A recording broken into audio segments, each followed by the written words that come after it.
Bună ziua, frumoși mei pești! Bine ați venit, dragii mei! Astăzi facem etalarea pentru luna august 2024 pentru toți cei care aveți soare, luna, ascendent sau Venus în zodia pești. Vom face o etalare generală, după cum știm cu toții. Așadar, încercați să selectați mesajele, să spunem așa, și să le așezați acolo unde, în aria respectivă în care poate rezona cu voi. Dacă nu rezonează nimic, nicio problemă, lăsați mesajele aici, că cei care au nevoie să le audă le vor găsi. Da?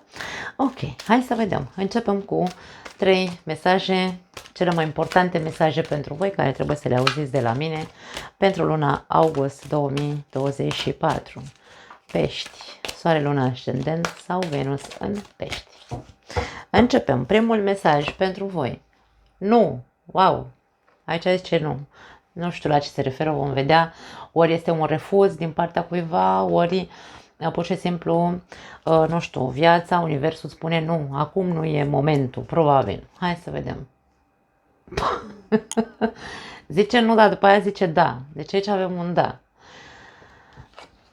Nu știu dacă sunt eu, pentru că în timp ce amestecam, bine, eu pregătesc cărțile înainte să intru aici cu voi, da, și nu știu de ce am avut exact chestia asta în cap. Nu și da. Nu știu, și-au ieșit mesajele astea. Dragii mei,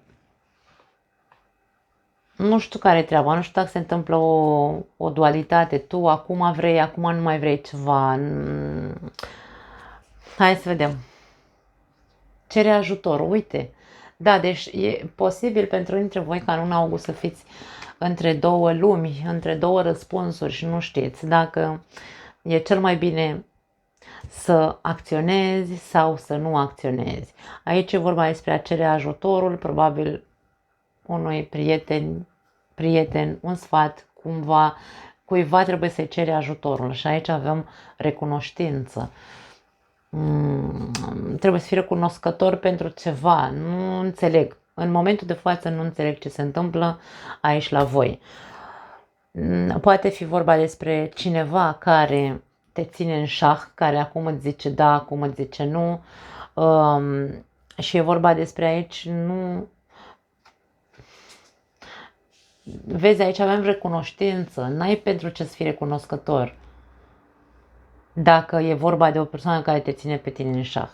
Aici e vorba despre, ok, încerc să fiu, nu știu, să merg către cineva care mă poate ajuta cu un sfat ca eu să pot să înțeleg, da? Voi fi recunoscător pentru ajutorul care ți se oferă, ca să poți să vezi de fapt intențiile persoanei astea care acum zice da, după aia zice nu, sau dacă tu ești cel nehotărât care acum zice da, acum zice nu. Vom vedea ce se întâmplă aici, pentru că avem atât un refuz cât și un accept, să zicem așa, da? Hai să vedem, pentru pești. Ce vrea să ne spună tarotul pentru voi, dragii mei, pentru luna august 2024? După cum știți, facem crucea celtică, nu-mi așa, și vom scoate cărțile pe față să vedem direct despre ce este vorba, care este povestioara din această lună de vară, da?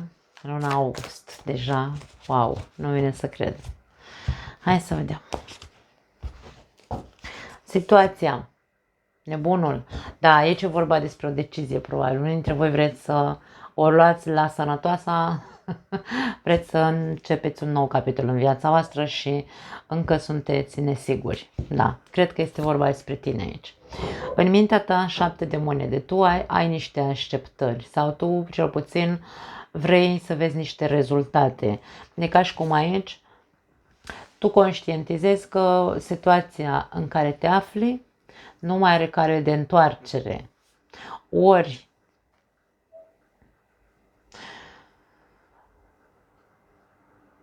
ne responsabilizăm, pentru că nebunul este o energie, hai să spunem așa, superficială, irresponsabilă, dar există un mare potențial aici să putem să o luăm de la zero, da? să ștergem cu buretele, dar nu e vorba de șters cu buretele, este vorba despre așteptări. Eu mă aștept sau eu vreau ca în această relație să se investească. În mintea ta există această intenție de a culege niște rezultate, nu de a fi așa în inerție în relația asta, da? Wow! În subconștient, împăratul, ești foarte hotărât. E ca și cum ți-a ajuns cuțitul la os. E ultima variantă pe care o ai, dar totuși nu ești hotărât dacă este da sau dacă este nu. În trecut avem 5 de monede, multă suferință, probabil singurătate, te-ai simțit singur în această relație, te-ai simțit nebăgat în seamă, poate a existat umilință pentru unii dintre voi, nu a fost tocmai plăcut viața ta, să zicem, în ultimile 3 luni. Ca și cum aici tu ai fost victima, într-un fel sau altul, sau cel puțin așa te simți. În următoarele 3 luni de zile, în viitor, avem 2 de monede, decizia. Deci aici August este declanșatorul sau luna declanșatoare de decizie.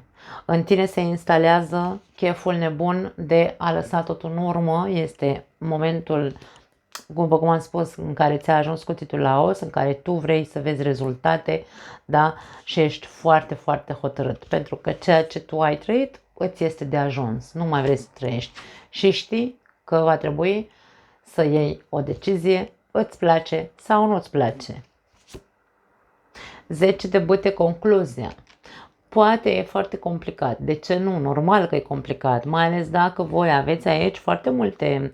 Poate voi sunteți în energia asta în care sunteți recunoscători partenerului pentru, nu știu, chiar dacă aici te-a făcut să suferi, ca și cum, băi, eu sunt recunoscător inclusiv pentru suferință și pentru singurătate, pentru că am învățat multe lucruri din suferință sau din singurătate, da? Și aici e vorba, sau din abandon, poate aici pentru unii dintre voi, într-adevăr, s-a întâmplat un abandon sau se va întâmpla un abandon și aici, pentru că cineva zice da, după aia zice nu, poveștile pot fi diferite. Hai să vedem. 6 de monede, aici e vorba despre siguranță și este vorba despre echilibru și este vorba despre generozitate și echitabilitate. Dacă nu există un a da și a primi în aceeași măsură, tu nu mai vrei altceva. Da? Deci tu ești foarte hotărât, hotărâtă, aici este vorba despre persoane în zodia peștilor care le-a ajuns cu titlul la os și spun în luna august, nu, dacă eu nu primesc ceea ce ofer, nu am de ce să mai stau în relația asta.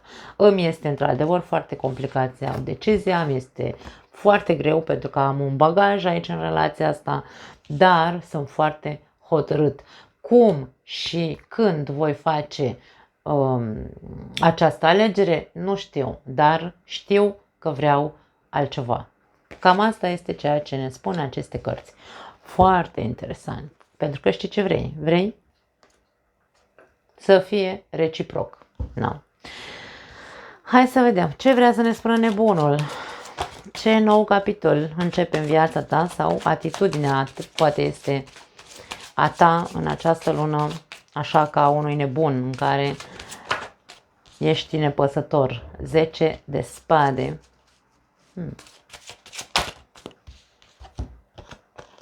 Eremitul și 7 de cupe. Eu cred că peștii se trezesc din somn în sfârșit, pentru că ai trăit într-o iluzie, într-o bulă, ai trăit într-o telenovelă în ultima perioadă, pe care trebuie să ți-o asumi. Aici, da, ai ajuns în punctul 0 al relației tale, al vieții tale, în care spui, băi, văd cu ce mă confrunt.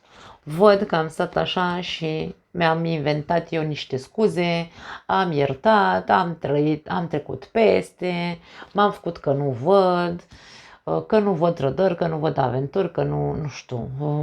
Da? Deci aici este vorba despre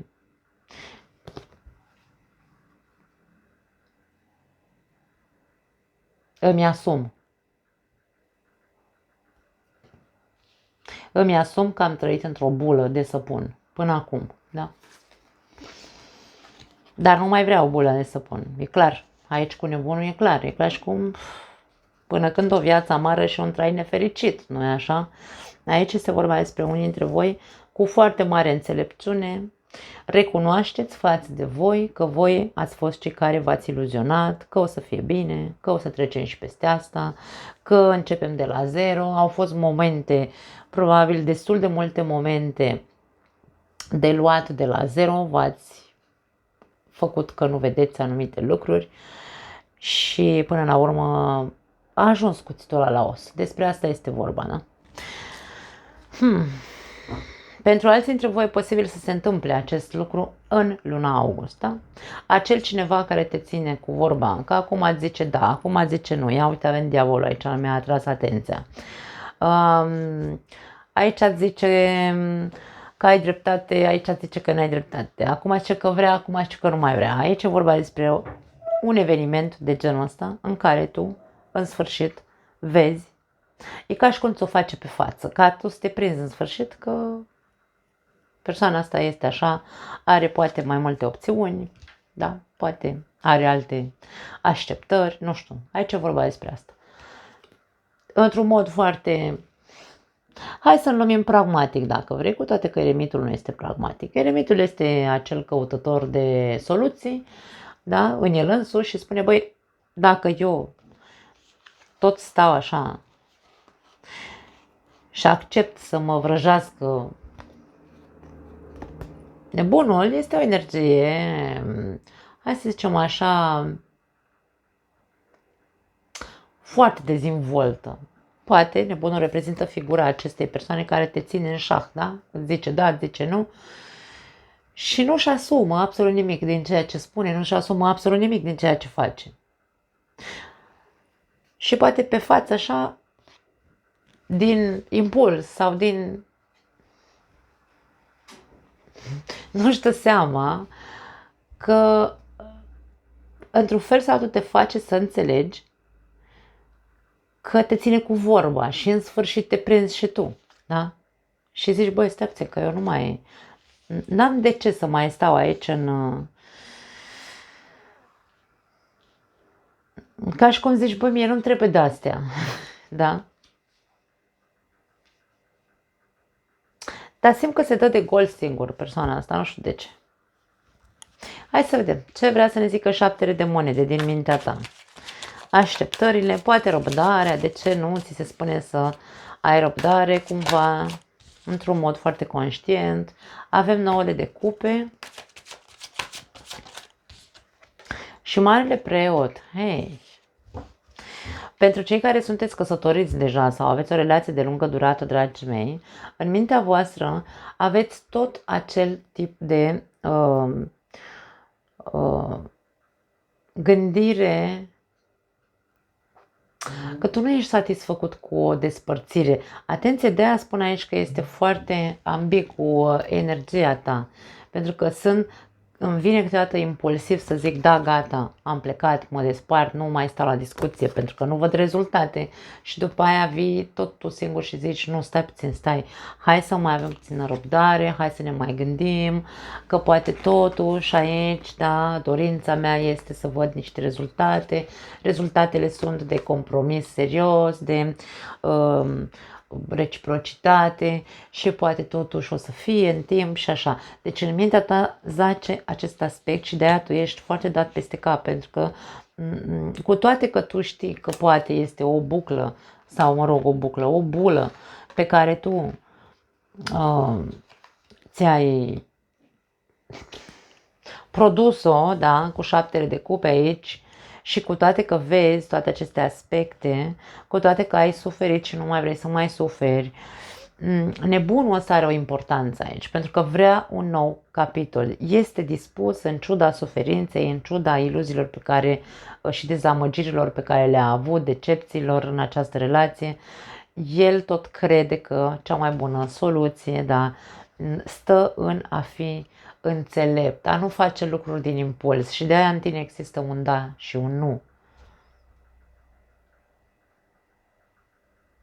Da, vom vedea până la sfârșit, adică, dragii mei, ideea este că nici nu trebuie să renunțăm la o relație doar așa pentru că, da, ok, poate am trăit lucruri care pentru noi au fost dureroase, tragice, ne-am simțit singuri, este foarte dureros să te simți singur într-o relație, dar în același timp nici nu putem să luăm o decizie atât de impulsivă și radicală încât să zicem gata, mâine plec și nu mă mai vede nimeni în casă.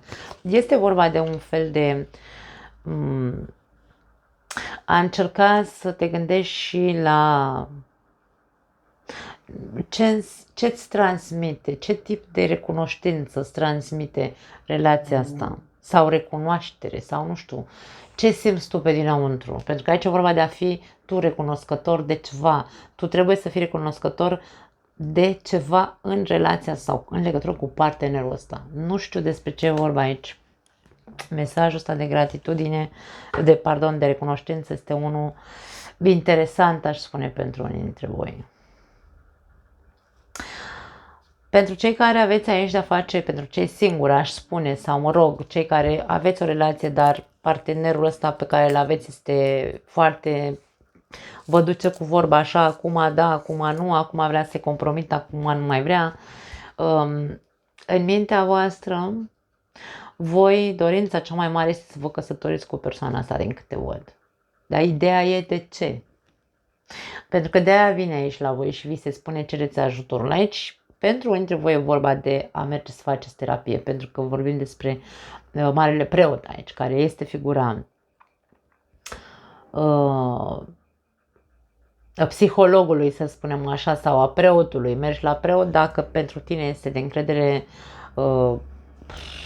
sau crezi că poți obține un sfat bun de la preot, mergi la preot, da? Și vorbești cu el. Dar aici e vorba despre dacă tu știi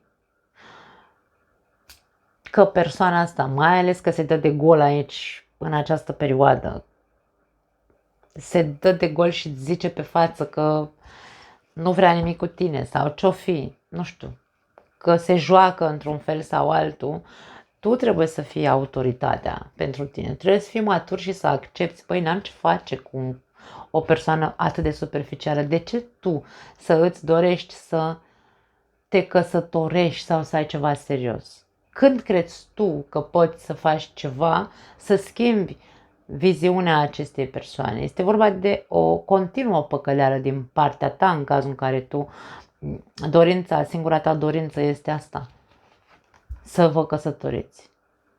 Mi se pare absurd să vrei să intri într-o chestie mult mai complicată, să zicem așa, pentru că pui pe toată lumea pe jar, te măriți, faci copii, ce știu eu, și după aia ne trezim aici încărcați, nu? 10 de băte și zicem, aoleo, ce complicat, eu am crezut că pot să-l fac pe ăsta să fie nu știu cum, nu poți să faci pe nimeni să fie nu știu cum.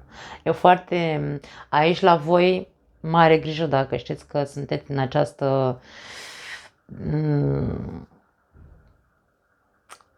variantă.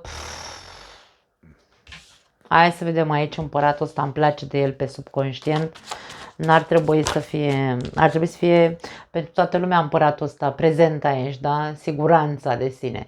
8 de monede. Ok, am mai sărit o carte pe față, 6 de spade. Eu am zis aici că voi sunteți hotărâți. În subconștient știți pentru că v-a ajuns cuțitul la os sau va ajunge cuțitul la os, ca să ne înțelegem.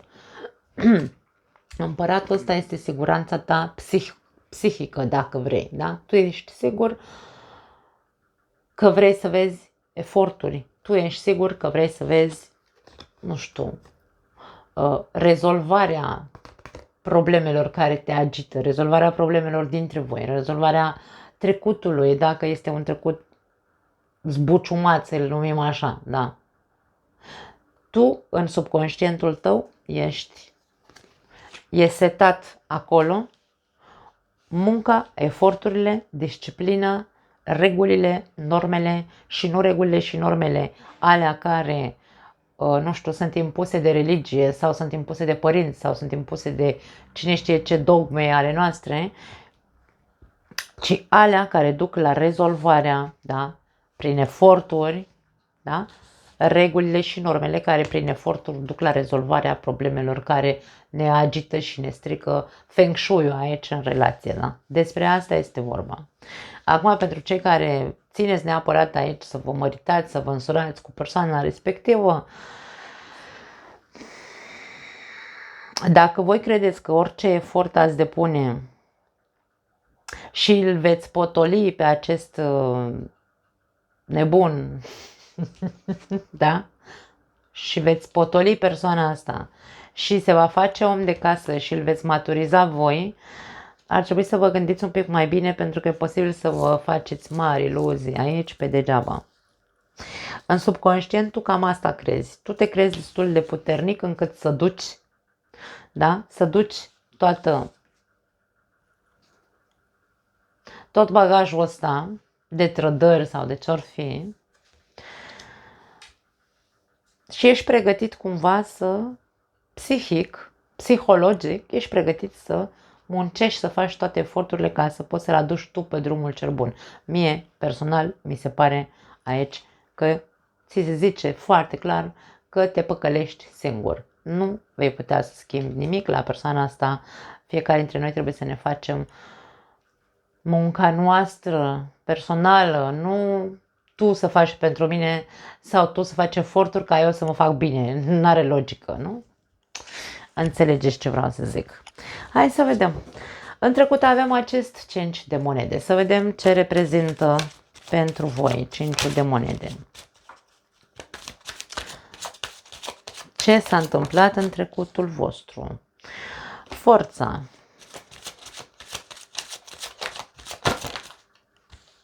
Mai avem încă 3 cărți. Foarte multe cărți cad aici la voi.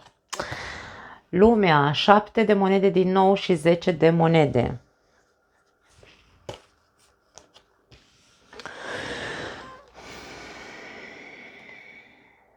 Da, eu cred că unii dintre voi ați tăcut și ați înghițit aici. Da? Mare control aici pe tăcut și înghițit. Nu contează ce ați trăit. Că v-ați simțit singuri, că ați fost umiliți, că aici vorbim despre dominare sau control, gelozie, orice fel de lucruri de astea care te-au făcut să te simți mic și nesemnificativ în fața celuilalt, tu ai tăcut și ai înghițit. De ce? Pentru că aici vorbim despre, probabil pentru unii dintre voi, nu aveați altă variantă decât să rămâneți acolo, nu puteați să plecați, să închideți capitolul, pentru că era vorba despre partea financiară. Tu nu aveai baze financiare, bine să zic, și a trebuit să taci și să înghiți și să stai acolo. Sau pentru alții dintre voi este vorba despre un partener care în trecut te umilea, era așa ca un fel de animal, dacă vrei, îmi cer scuze că spun așa, un animal de ăsta sălbatic, da, care tot timpul nu făcea decât să rage, nu știu cum se zice, să urle acolo ca animalul, da, așa, care te făcea să te simți în ultimul hal și tot el te gelozea și tot el îți scotea ochii probabil, da? Pentru că puterea era la el. Avea puterea să facă lucrurile astea și nu numai din cauza banilor, ci și din cauza că probabil vine să zic că ți-a prins punctul slab. Ori pentru că pentru tine, familia era totul și vulnerabilitatea ta, de fapt, de aia profita și scotea animalul din el, da? Vulnerabilitatea ta cea mai mare era familia. Dacă aveți și copii, e de înțeles. Și aici vorbim despre persoane care, probabil, în ultima perioadă, viața lor a fost destul de catastrofică, greoaie, pentru că au trebuit să tacă și să înghită comportamente animalice, violente, posibil, din cauza că familia era pe cel mai sus, pe piedestalul cel mai înalt, să zicem, da. Și s-a profitat pur și simplu.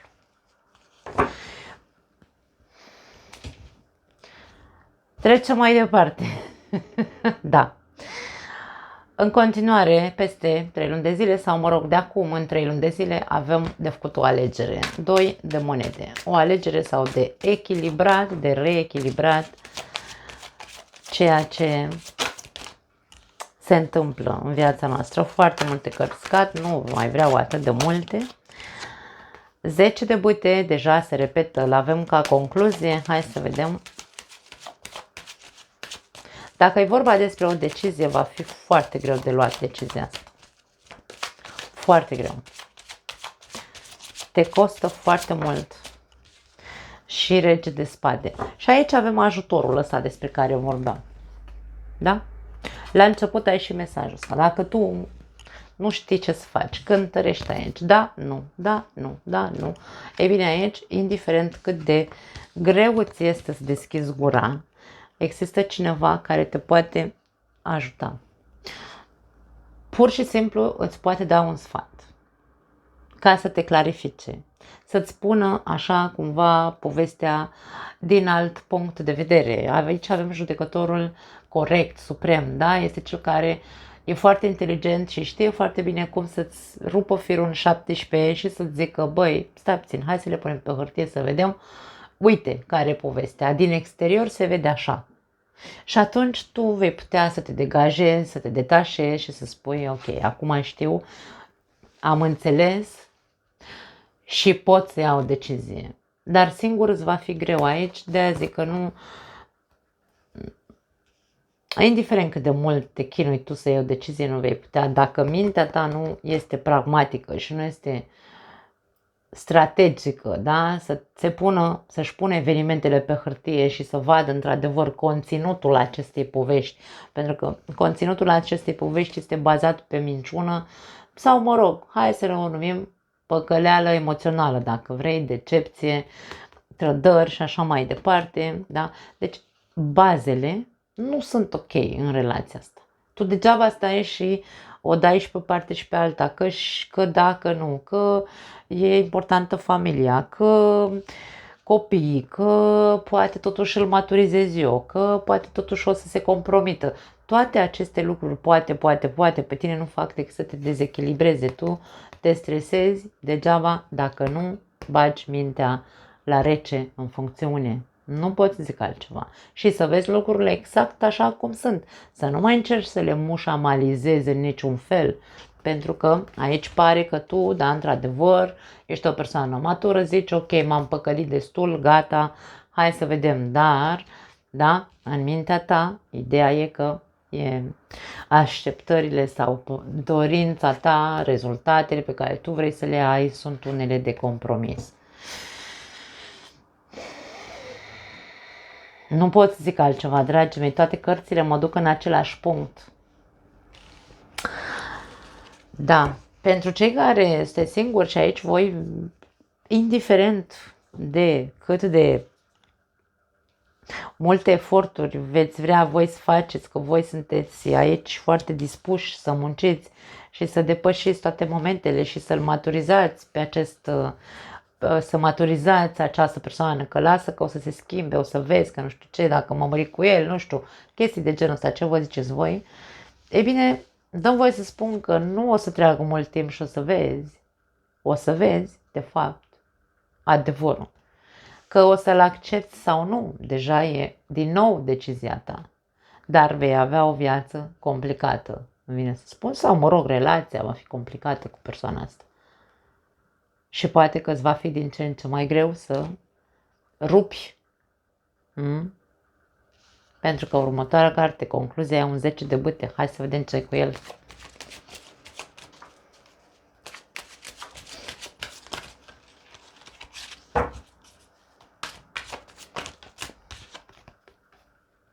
Cavaler de spade.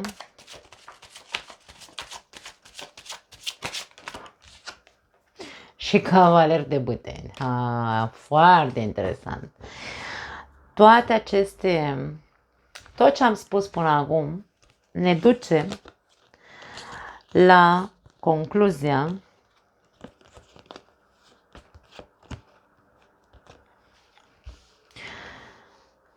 pentru cei care veți lua decizia că e cu ajutorul unei persoane, că este cu ajutorul minții tale, că tu te pui acolo cu mintea în pionieze, să zicem așa, și rezolvi singur situația și faci o alegere, da? Iei o decizie. Pentru tine e ca și cum se termină, începi să respiri, te descotorosești și începi din nou să intri în acțiune, intri pe piață, să zicem așa, da? De ce nu? Intri din nou foarte repede într-o aventură, dar aici e o aventură, aici nu e nimic serios, da? E ca și cum o descărcare fizică, dacă vrei.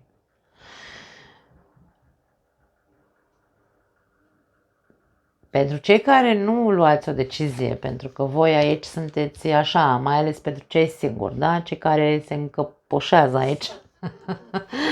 Deși sunt ei siguri pe ei aici că or să își schimbe sau partenerul ăsta în timp o să se schimbe, se maturizează și așa.